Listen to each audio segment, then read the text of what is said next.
Assalamualaikum warahmatullahi wabarakatuh. Alhamdulillah wassalatu wassalamu ala Rasulillah la haula wala quwata illa billah. Amma ba'du.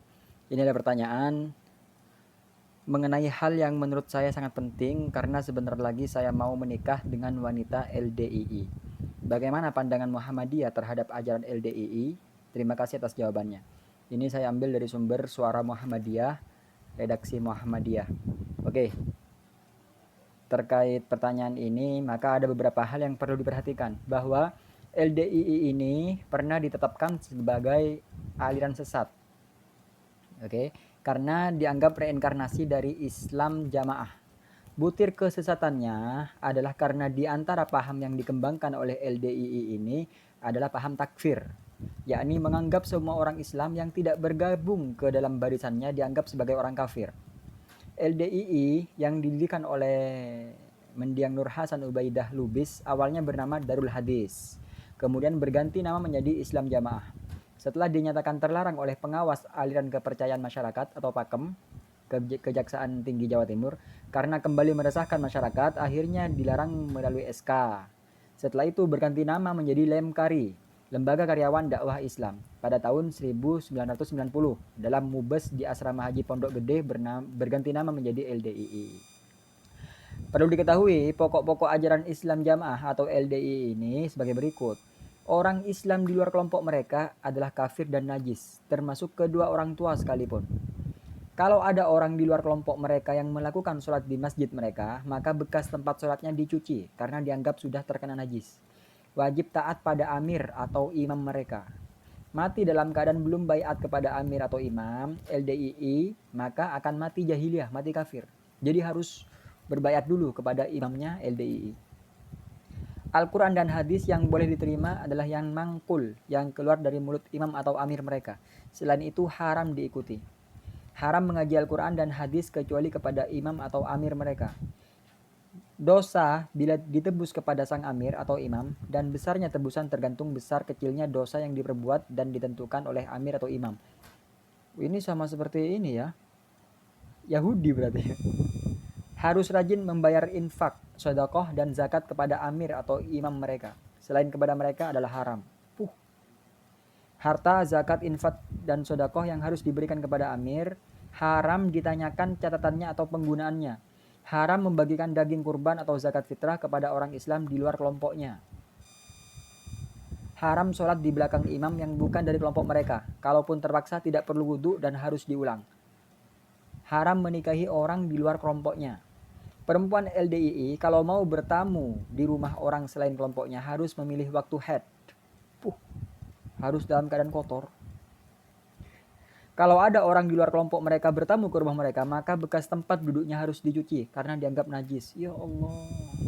Nah, MUI menetapkan 10 kriteria suatu aliran yang dapat digolongkan tersesat, namun tidak semua orang dapat memberikan penilaian suatu aliran dinyatakan keluar dari nilai-nilai dasar Islam. Nah, 10 kriteria aliran tersesat tersebut adalah: 1. Mengingkari rukun iman dan rukun Islam. Meyakini atau mengikuti akidah yang tidak sesuai dalil syar'i. Meyakini turunnya wahyu setelah Al-Quran. Mengingkari otentisitas dan atau kebenaran isi Al-Quran. Mengingkari. Melakukan penafsiran Al-Quran yang tidak berdasarkan kaidah tafsir. Mengingkari kedudukan hadis Nabi Muhammad SAW sebagai sumber ajaran Islam.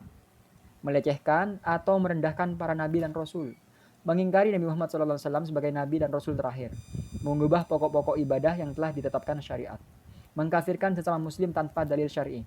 Yang menarik, sebagai hasil Rakernas LDI 2007, organisasi kemasyarakatan berbasis keagamaan ini tidak mengkafirkan atau menajiskan seseorang, dan masjid yang dikelolanya terbuka untuk umum. Dalam LDII juga tidak ada keamiran atau dan mau diimami oleh orang lain. Dengan mengikuti ijtima ulama untuk melaksanakan taswiyah al-manhaj dan tansikul harokah. Kami punya paradigma baru, kata Ketua Wanhat DPD LDII Kota Cirebon. Berarti dulu LDII sesat ya karena itu, karena banyak sekali takfirnya. Namun sekarang sudah ada perubahan, ada paradigma baru, kata Pak Mansur.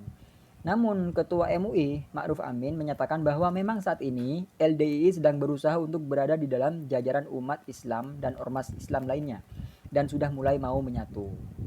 Tetapi MUI belum merehabilitasinya. MUI akan membuka diri jika LDI berkeinginan kembali bergabung bersama ormas Islam lain. Asalkan bersedia menyampaikan surat pernyataan secara resmi, tidak akan berperilaku seperti yang dituduhkan selama ini. Salah satunya menganggap orang di luar mereka kafir. Sebenarnya itikat baik LDII untuk keluar dari eksklusivisme sudah mulai terlihat, di mana sebagian dari mereka sudah mulai mau bersalaman dan tidak mencuci tangannya lagi setelah bersalaman.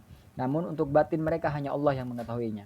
Jadi sekarang LDII ini sudah mulai berbaur dengan ormas lain, sholat di masjid. Orang mampir di masjidnya LDII sudah tidak disiram, tidak dibersihkan. Namun itu secara lahir. Batinnya nggak tahu, hanya Allah yang mengetahuinya. Oleh karena itu, apabila sudah tidak lagi mengamalkan pokok-pokok ajaran yang 14 butir di atas dan tidak ada indikasi ke arah aliran sesat, maka umat Islam dapat membuka diri termasuk Muhammadiyah dalam rangka tawasobil haqqi tawasobis sabr. Jadi jika punya pasangan atau calon pasangan LDII namun gerak-geriknya atau perilakunya tidak seperti yang 14 disebutkan ini, nah ini 14 ini. Orang Islam di luar kelompok mereka adalah kafir, sampai kalau ada orang di luar kelompok mereka bertamu. Nah, ini 14 poin. Jika tidak melakukan 14 poin ini, maka silakan lanjutkan pernikahan bersama orang-orang LDII. Insyaallah barokah. Barakallahu lak wa baraka alaik wa jama'a bainakuma bi khair. Amin. Assalamualaikum warahmatullahi wabarakatuh.